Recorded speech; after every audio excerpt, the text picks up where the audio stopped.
gumagawa ng kalokohan, kayo po involved sa corruption. However, the people before you, and there are still people na embedded dyan ngayon sa NIA na gumagawa pa rin ng katarantaduhan. And you have to find out who are these people and get rid of this MF. Just a sign na talagang may corruption. Get rid of those people, whoever they are. 125 million ang nirequest nyo dyan. Kasama dyan yung new national irrigation, establishment of pump irrigation, small reservoir, special irrigation, extension, expansion, existing irrigation system, etc. Right? 9.925 million. Tama. Bakit? For next year, wow. Teka muna, bigyan mo ako salamin kung tama itong mga mali mata ko eh. O baka typo error to. Akin salamin ko. 925 million, 2023, ano ka nga to? 11 billion. Ang laki ng lundag. From 925 million, 2023, ngayon, sabi nyo, kailangan namin ng 11 billion. Tama ba? O, is it right? 11.198 billion?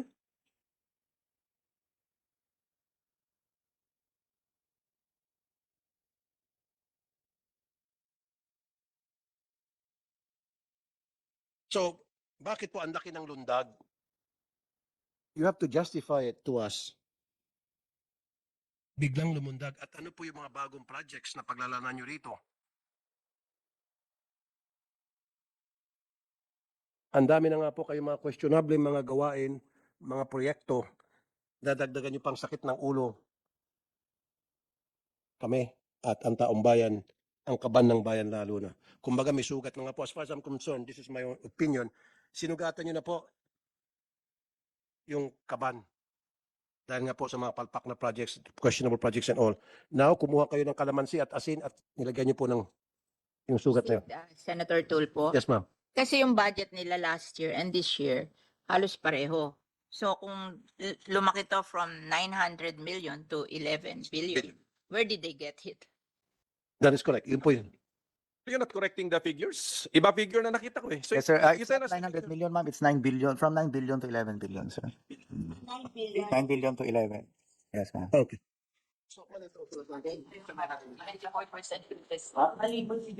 Oh, mali-mali mga binibigay nyo.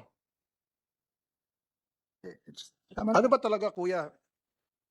11 million o 11 billion? From 9 billion to 11 billion, sir. From 9 billion. 11 billion. Ito po yung kaa eh. Oh. Ito po yung kaa na ito ha. Saan dito? Times. Saan? Oh. 900. Ito ba yun? Hindi kasi hindi other yung inaano ni Rafi. Ito program 2 ang pinopoint out ni Rafi. Program 2. Apples to apples ka lang. Ito irrigation systems and development program. Sige. Yung nagsumato tayo. Ayan yung 2025. Okay. Mr. Chair, baka po kasi yung CARP po yung 925 million.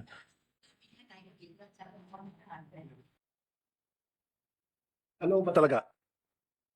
Yung 925 po, 925 million carpool. Yes.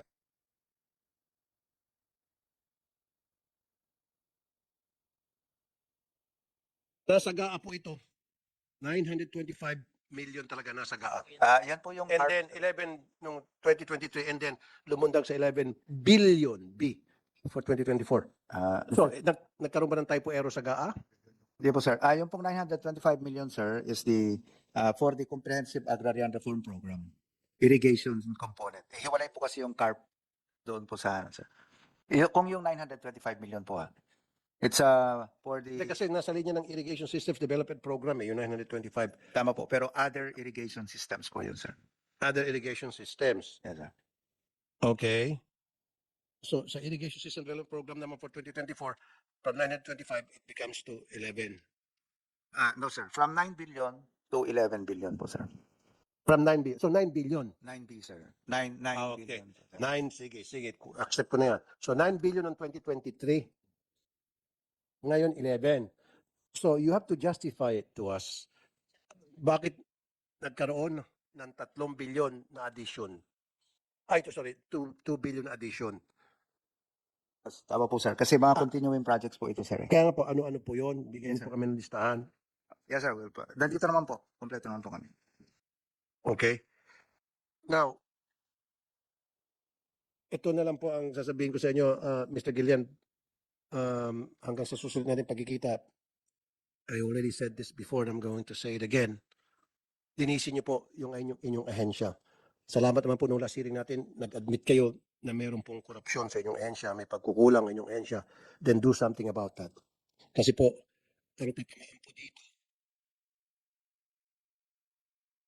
tatamaan po dito, una yung mga farmers. Pangalawa, of course, yung mga farmers po ang nagpapakain sa atin. Siyempre, tayo po ang susunod na tamaan dito. Do your job well. Get rid of those people engaged in corruptions in your agency. Whether you accept it or not, marami. In fact, may mga nasususpindi na nga po, di ba? Hanggang sa isa sa pinakamataas, yung deputy administrator. That's just a sign na talagang may korupsyon. Get rid of those people, whoever they are. Yes, Diba? sir. Mr. Senator, gaya nga po ng nasabi ko kanina. Tagtag po ng korupsyon ang inyong agency. Go ahead po, sir. Yes, sir. Thank you, sir. Gaya nga po ng nasabi ko po kanina ay under my watch po ay gagawin ko po lahat ng mga kaya po para talagang i-deliver itong aming hinihinging budget po sa ating mga magsasaka. At ulitin ko po ay again, ito pong situation ng NIA ngayon ay ayusin po natin, sir. Marami na po kami nagawang mga sistema po, marami na po kami na-initiate ng mga system sa NIA para po ito ay ma-improve. And sa susunod po na taon, sir, I'm positive po na makakita na po kayo ng magandang accomplishment po ng ahensya namin. Maraming salamat po. And last, sige po, i-defer ko po muna yung approval of the NIA budget until the concerns of this committee have been addressed. Defer po muna. Hanggang sa satisfy po kami kasi pera po ng taong bayan itong ipaubaya po namin sa inyo. Di ba?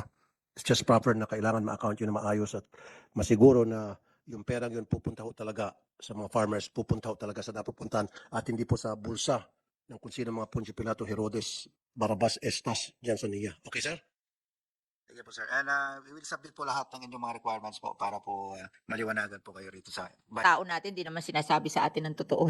Oo. So I guess you have to go there and inspect yourself and find out what's the complaint of Senator Tulfo. Okay. Thank you, Mr. Chair. Sinabi ko naman sa iyo dati, I don't have anything against you dahil bago ka lang so far, wala pang balita na kayo po ay gumagawa ng kalokohan, kayo po involved sa korupsyon. However, the people before you, and there are still people na embedded dyan ngayon sa NIA na gumagawa pa rin ng katarantaduhan. And you have to find out who are these people and get rid of this MF.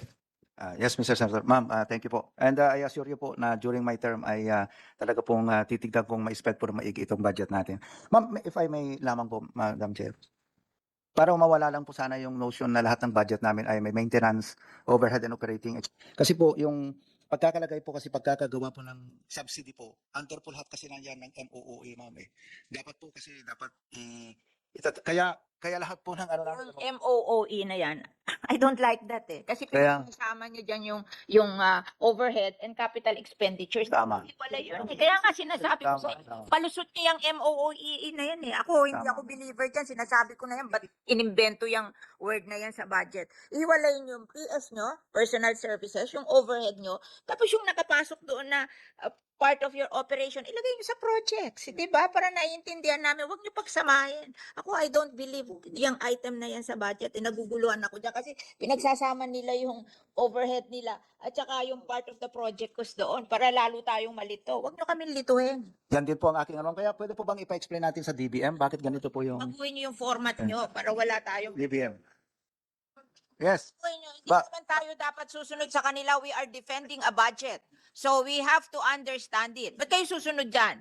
Oh, iba naman yung defense ng budget, iba naman yung ano. Ako talaga, I don't believe dyan sa MOOE na yan kasi pinagsasama yung overhead at saka yung project cost. Ginugulo kami eh. Ako, hindi ako talaga believer dyan. I agree, ma'am. Sinasabi ko sa inyo, kung iba ang magdi-defend ng budget nyo, gawin nyo yan. Pero sa akin, ihiwalay nyo yung PS nyo, ihiwalay nyo yung overhead nyo, tapos yung project cost, tatlo lang yun eh. Tapos yung project cost, yun ang detalyihin nyo kasi doon kami interested. Kung saan pupunta yung mga project natin, ano mangyayari doon. At kaya po nila hindi iniwalay. Sumunod sa DBM, hindi naman DBM ang magdi-defend ng budget mo eh. Ma'am, pero ang lalabas po sa GAA, ganito po yung format nila. Baguhin mo. Hindi ko po namin mababago yung GAA. Oh, alam mo ako, ang management, they have the option to revise the report para naiintindihan niya, para he can decide effectively. Oh, hindi ko kaya yung magkasama eh. Hindi ko maintindihan yun eh. Oh, sinasabi ko naman sa kanila eh. Inilulubog nyo yung ano nyo eh. Yung ano nyo, overhead nyo. Gusto ko makita ang overhead separately doon sa project. Oh.